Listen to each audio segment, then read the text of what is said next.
memanfaatkan waktu yang tersisa, ya, kita lanjutkan dengan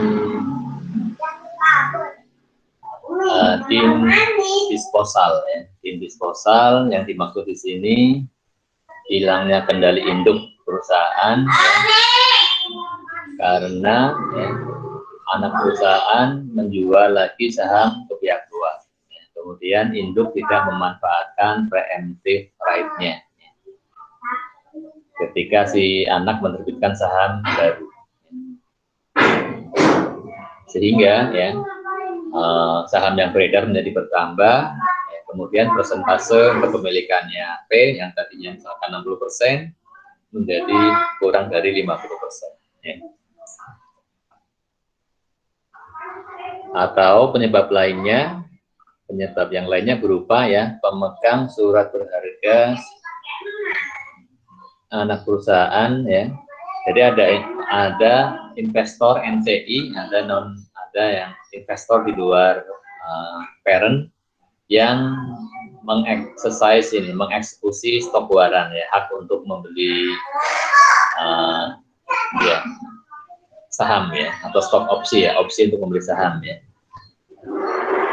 dengan harga lebih murah tentunya, ya, harga yang lebih murah, ya. Sehingga ya menambah jumlah saham yang beredar mengakibatkan persentase kepemilikannya P menjadi kurang dari 51%. Ya. Dicontohkan yang pertama, ya, tim disposal melalui penerbitan saham oleh anak perusahaan. Ya. Oleh anak perusahaan. Misalkan P memiliki ya 600.000 lembar, ya, dari 1 juta lembar saham S, sehingga P memiliki 60%. Nilai tercatat net aset S ya 120.000, kemudian goodwill-nya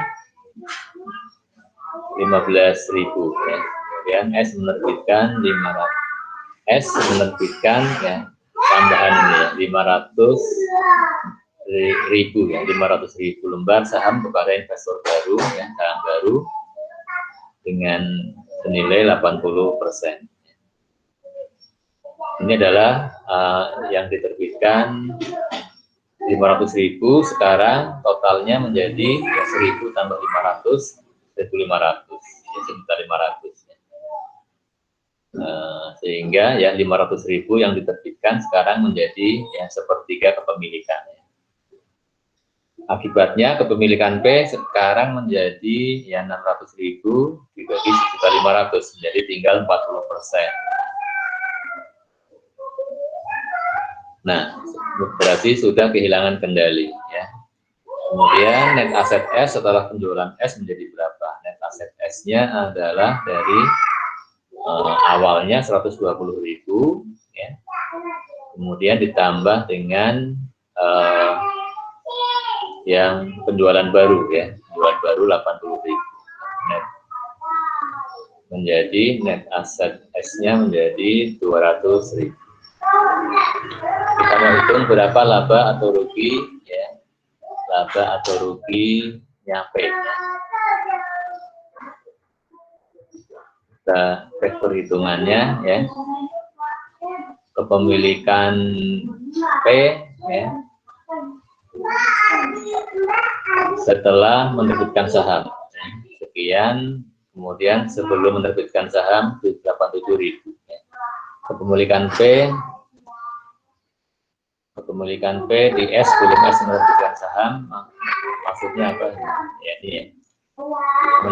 Kepemilikannya adalah dia kan punya 60%, ya, 60%, kemudian dikalikan dengan nilainya S kan tercatatnya 120 ditambah goodwill 15.000, ya. Jadi 60% dari 135.000 mendapatkan angka 87.000. Kemudian ya setelah menerbitkan saham, ya, kepemilikannya P nilainya berapa? Nilainya kan 40, sekarang tinggal 40%, ya. 40%, ya.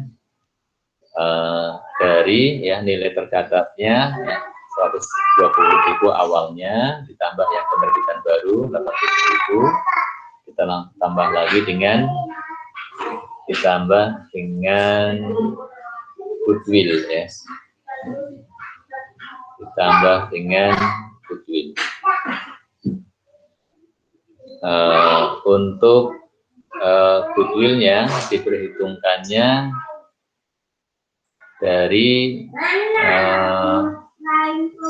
yang kepemilikan sekarang 40%. Ya. Kepemilikan sekarang 40%, kepemilikan yang dulu 40%. Ya. Kemudian ya dikalikan dengan goodwillnya, ya goodwillnya 15.000. Kalau yang setelah penerbitan saham baru, maka ya jatahnya P adalah menjadi 40/60, ya, 40/60 bagian ya, dari goodwill 15.000. Kemudian sehingga ada ya sebelum kepemilikannya P nilainya 80.000 ya, setelah kepemilikan menjadi 90, setelah S menerbitkan saham baru menjadi 90.000, sehingga ada gain ya. Ada gain, mencatatnya bagaimana? Mencatatnya ya,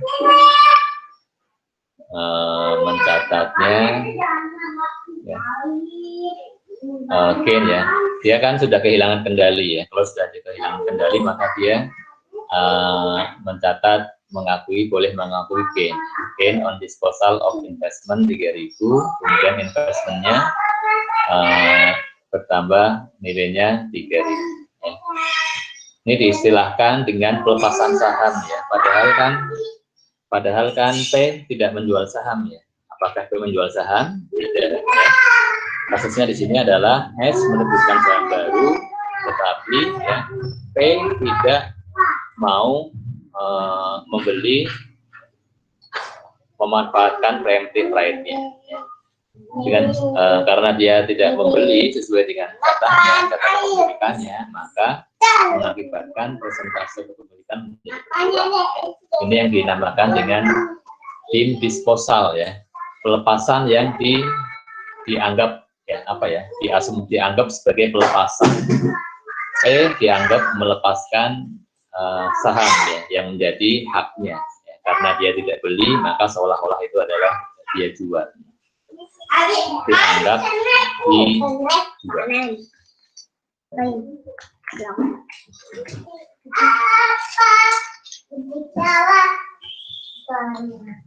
Luar main juga.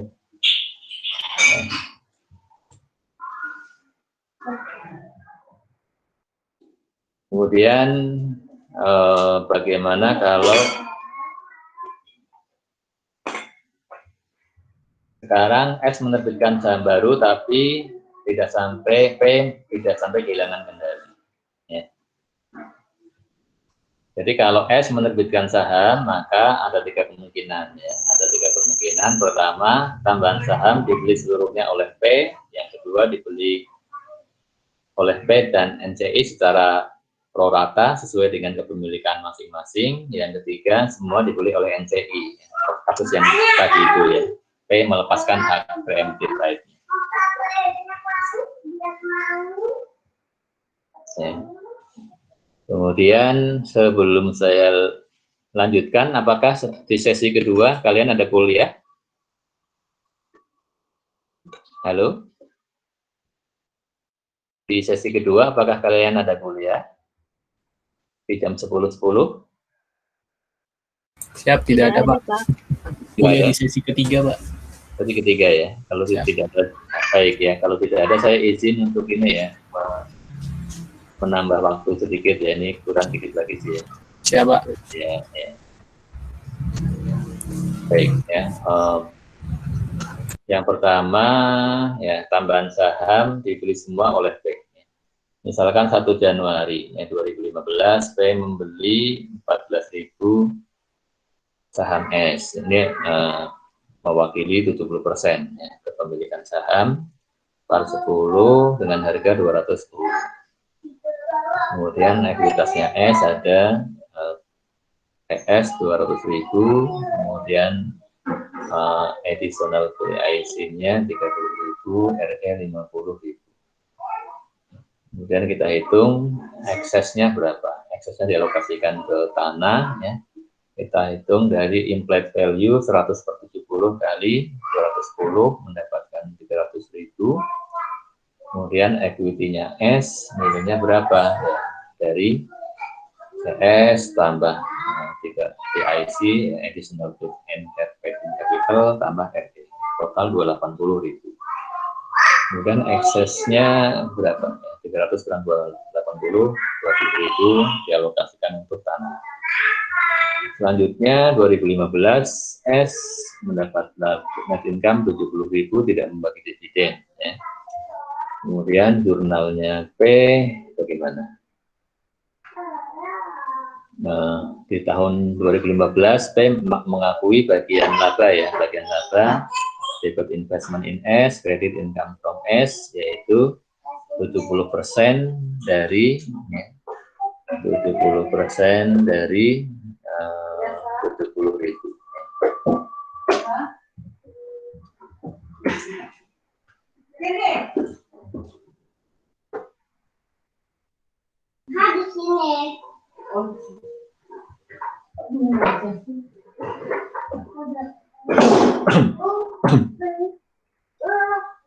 Ya, kemudian sehingga saldo investment in S menjadi berapa? Menjadi 210 tambah 49, menjadi 259. Nah, sekarang ya, tahun berikutnya P membeli 4.000 lembar saham S langsung dari S, ya, dengan harga 22 per lembar. Dicatatnya bagaimana? Dicatatnya investment in S debit, ya, 4.000 kali 22, ya, 88.000, kreditnya cash. Selanjutnya, ya, kepemilikannya menjadi berapa? Kepemilikannya, ya, tadinya 14.000, ya, 14.000 tambah 4.000 menjadi 18.000, ya. Kemudian totalnya menjadi 20.000 plus 4.000, 24.000. Selanjutnya, ya, menghitung laba ruginya, ya. Laba ruginya bagaimana?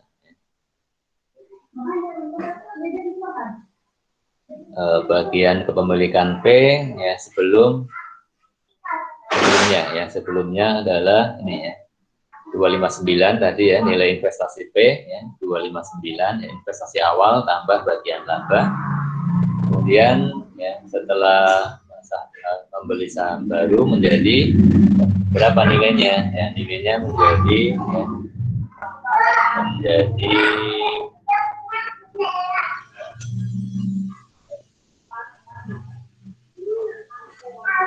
ya, dihitung dari implied value S. Nah, di awal, ya, nilainya 300.000 yang sudah dihitung tadi, ya. Kemudian ditambah dengan kenaikan net income, ya, tambahan kenaikan equity dari net income 70.000 ditambah dengan hasil penjualan saham yang baru 88.000. Ya. Ini adalah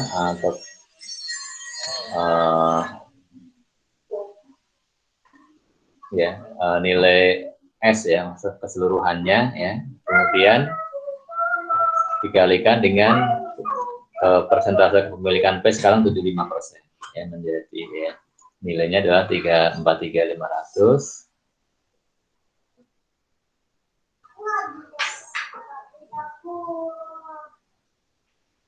Selisihnya berapa? Ya, selisihnya adalah 84.500, ya. Selisihnya 84.500. Ini adalah, ya, book value dari nilai S yang dibeli, ya. Book value S yang dibeli oleh P, ya, nilainya adalah 84.500 dihitung dari, ya, selisih antara ya kepemilikan P ya sebelum tambahan saham dan setelah tambahan saham. Kemudian ini yang diperoleh nilainya 84.500 ya. Dibeli dengan harga berapa? 88.000. Dibeli dengan harga 88.000. Berarti kita rugi atau untung nih? P loss ya. Loss 3.500 ya. Membayar lebih dari nilai bukunya ya, loss. Hanya saja karena ya pengendaliannya ya tidak berubah ya, maka tidak boleh mengakui gain atau loss. Maka yang boleh adalah mencatatnya mengurangi equity. Mengurangi equity, maka ya jurnal yang dibuat ya, setelah membuat jurnal pembeliannya ya membayar uang ya, kemudian menyesuaikan equity-nya. Mengurangi equity dengan mendebut additional working capital, kreditnya investment in S 3.500 ya. Kemudian bagaimana kalau harga belinya 15 per lembar ya. Kalau harganya 15 per lembar, kalau tadi kan harganya berapa nih? Harganya tadi berapa? Ya, $22. 22 ya. Kalau 15 ya dikalikan 15 kali 4.000 berarti 60. Sama Pak, ruginya 3.500. Oh, rugi. Kan untung 3.500 oh, Untung ya. kan 15.000 kali kan Oh iya, untung 3,5. 4.000 kali 15 ya berapa ya? 60.000. 60 ya. 60.000. 60.000. Kalau 60.000 berarti gainnya berapa? 24.500 ya. Itunya berubah juga Pak. Hah? Yang ini Setelah membeli sahamnya berubah juga Pak. Book value, oh iya. Ininya kan ini ya, nilai di sini berubah ya menjadi berapa? Tambahnya 60.000. tambah 60.000 ya, selisihnya ya nanti di 3.500. ini tambah 60.000, nilainya menjadi berapa? Kemudian ya apa yang dikeluarkan 60.000, 3.500 juga ya. ya tapi Ya, tapi untung. Ya. Berarti jurnalnya dibalik ya. Investmentnya debit, additional pay. Pay-nya di kredit. Ya. Baik, ya. Kemudian kemungkinan kedua tambahan saham dibeli semua oleh NCI, ya si apa? P melepas haknya, ya. P melepas haknya. P melepas haknya. Tanggal 1 Januari 2016 ya, menerbitkan saham baru 4.000, semuanya dibeli oleh NCI ya, harganya sekian, maka persentase kepemilikan P sekarang menjadi turun ya dari 70% menjadi 58% ya. Tadinya ya pembaginya adalah 20.000, sekarang 24.000, maka persentasenya menjadi 58,33. Selanjutnya P menghitung ya, menyesuaikan equity-nya bagaimana ya. Dihitung ya nilai kepemilikan setelah penerbitan saham baru ya. Kalau sebelumnya nilainya adalah sebesar sama ya 259.000 ya. Investasi awal plus bagian laba. Kemudian sekarang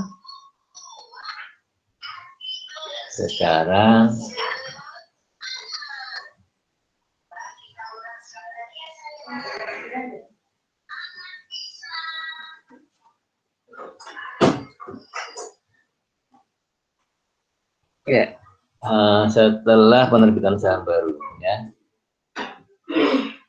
maka nilainya bagiannya P berapa sekarang bagiannya P? Dari 300.000 ini adalah implied value tadi ya, ini adalah implied value pada 1 Januari 2015 tambah net income 2015 tambah harga saham yang baru ya. dikalikan dengan persentasenya P sekarang menjadi 58. Maka di sini 267 ya. Malah ada kenaikan ya, ada kenaikan, maka ya P menyesuaikan kenaikan nilai investmentnya ya, berarti debit investment in S ya. Kreditnya apa? Kreditnya additional paid in capital ya.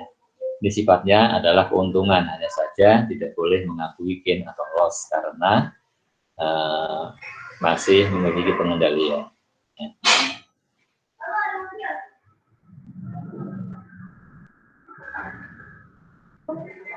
Selanjutnya ya, perubahan kepemilikan yang disebabkan oleh saham treasury ya. Kalau tadi perubahan kepemilikan, perubahan persentase karena ada penerbitan saham baru, kalau sekarang karena saham yang beredar ditarik sebagian ya, oleh S. Misalkan ya,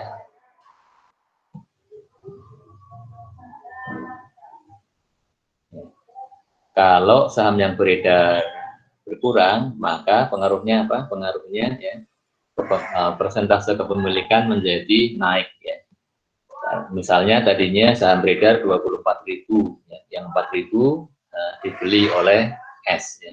Yang dibeli ini adalah yang bukan miliknya P tetapi miliknya NCI ya. Maka sekarang saham beredarnya menjadi 20.000, maka kepemilikannya P ya tadinya 58% misalkan, contohnya sebelumnya menjadi 70% ya, karena saham yang beredar ditarik sebagian ya. Misalkan 31 Desember 2015 S memiliki ya, sahamnya S dimiliki 80%. Nah, totalnya yang beredar adalah 10.000 ya. Kemudian yang berarti yang dimiliki oleh P 8.000. 1 Januari 2016 S membeli saham kembali ya, 400 lembar dari NCI ya. Pengaruh pembelian saham treasury ini bagaimana ya? Pengaruhnya misalkan begini ya, posisi keuangannya, capital stocknya S sebelum pembelian saham treasury, capital stocknya 100.000, return earning 100.000, total 200.000. Kemudian treasury reserve itu kan menjadi pengurang ya, dikurangi treasury reserve misalkan ya sebelumnya belum ada ya, 0 treasury reserve-nya ya. Hingga total treasury-nya ya, total equity nilai 200.000.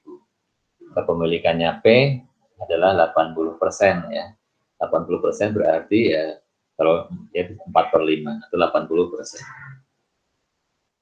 Sehingga ya bagiannya P atas ekuitas S ya, atau nilai investment in S berapa nilainya? Ya 80% dari 200.000 berapa? 160.000 ya. Nah, bagaimana kalau di sekarang S membeli saham treasury dengan harga $20 ya, dengan harga $20, maka ya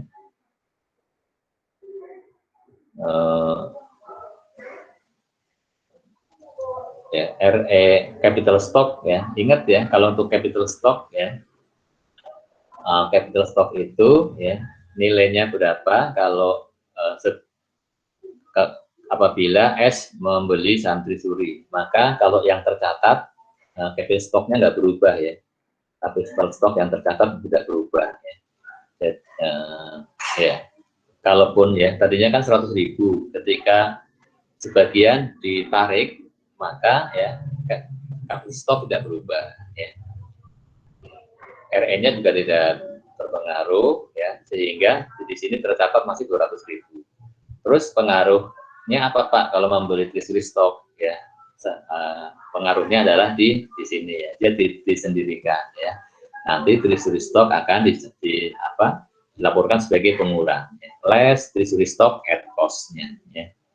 Misalkan yang dijual 400, yang dibeli ya 400 kali 20 per lembar sehingga total cost treasury-nya 8.000. Nah, disinilah baru kelihatan bedanya. Kalau ada treasury, yaitu ya nilai equity netnya menjadi 200.000 dikurang 8.000. Yang menjadi berapa? 192.000. Ya. Tetapi kalau untuk nilai CS ya, nilai common stock-nya tidak terpengaruh ya dengan pembelian saham treasury ya. Karena ya saham treasury dilaporkan tersendiri terpisah ya, sebagai pengurang ya, sebesar cost. Nah, sekarang kepemilikannya P berubah ya. Tadinya ya 8.000 dari 10.000, sekarang 8.000 dari 10.400 ya. 9.600. Ya, dari 10.400 ya. 9.600 Bang. Oh, berkurang ya, maaf ya. Nah, ya pembelian saham treasury mengurangi saham beredar ya, maka kepemilikannya dihitung dari jumlah yang beredar ya, dari 8.000 dari 10.000 kurang 400 dari 9.600 atau 5/6. Nah, ternyata 5/6 kali total equity 160.000, nggak berubah ya. Bagian nilai investment in S-nya tidak berubah ya. Bagian P atas ekuitas S tidak berubah ya. Ini kalau dibelinya dengan harga 20 ya. Nah, penjelasannya ini ya. Bila perolehan saham treasury dilakukan pada nilai ini di atasnya. Bila perolehan saham treasury yang harga belinya adalah sesuai dengan nilai tercatatnya, sesuai dengan book value-nya, maka tidak ada perubahan ya atas ya dalam bagian induk atas ekuitas anak ya. Meskipun persentase kepemilikan induknya mengalami kenaikan ya. Persentasenya mengalami kenaikan dari 4/5 dan menjadi 5/6, dari 80 menjadi berapa ya, 88% gitu ya. Tapi ternyata ya bagian nilai bagian equity S ya, bagiannya P tidak berubah ya, sama saja, sama-sama berapa nilainya, 160.000 ya. Tetapi nanti kalau harga saham treasury ya dibelinya tidak sama dengan nilai bukunya, maka nanti akan ada perubahan. Misalkan kasus yang kedua ya, saham treasury dibeli dengan harga 30 per lembar. Maka di sini ya equity nilainya 400 kali 30 yaitu 12.000. Total equity-nya berapa? Total equity-nya menjadi 200.000 dikurang 12 atau 88.000. Kemudian persentase kepemilikannya P sekarang 5/6 ya.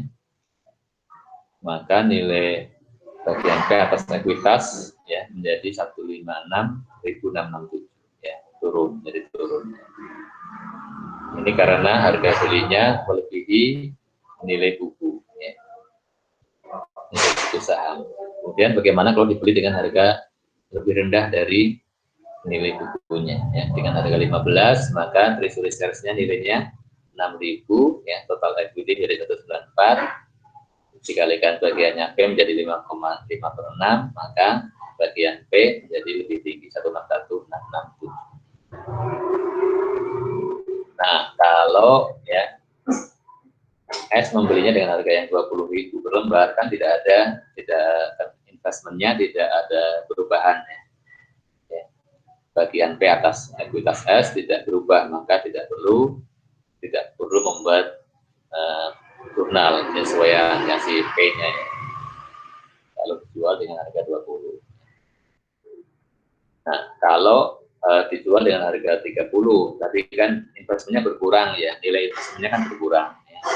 Kalau berkurang ya disesuaikan ya. Investment S di kredit besar penurunannya. Berikutnya apa? Additional credit capital. Kalau sebaliknya ya sebaliknya. Investmentnya bertambah di debit, additional paid in capital di kredit, ya. Ya, selesailah materi terakhir ya, materi terakhir sebelum puas ya. Nah, ya silakan nanti kalian lanjut dengan apa, latihan-latihan ya, di latihannya di mana, yang di workbook itu ya, di bahan ajar silahkan ya. Ya mau latihan semuanya boleh, tapi mungkin saya nggak mau mewajibkan semuanya ya, mungkin hanya 1-2 ya yang saya minta untuk dikumpulkan ya. Kalaupun mau mengerjakan lebih ya baik-baik saja ya, kan semakin banyak latihan semakin baik ya. Tapi ya supaya tidak terlalu menurunkan imunitas kalian, saya tidak mau minta banyak-banyak ya. Kalau mengerjakan karena dimintakan menjadi agak stres sedikit ya, imunitasnya menurun ya. Tapi kalau kalian mengerjakan karena suka itu kan lain lagi ya. Makin banyak mengerjakan semakin naik imunitasnya, itu kalau kalian mengerjakan dengan sukarela ya. Baik, demikian ya untuk pemaparan materi ya mengenai perubahan kepemilikan ya. Ya, nanti silakan kalian lanjut dengan latihan-latihan, kemudian pertemuan berikutnya akan kita bahas latihan-latihan bab ini, kemudian latihan yang pertemuan terakhir masih ada satu lagi ya. Nanti kalian boleh memilih ya, kita membahas soal ujian lalu saja atau kalian lebih suka dengan tantangan kuis ya, kuis yang seperti ujian ya. Baik, terima kasih ya. Assalamualaikum warahmatullahi wabarakatuh. Waalaikumsalam warahmatullahi wabarakatuh. Terima kasih, Pak. Waalaikumsalam. Akan langsung saya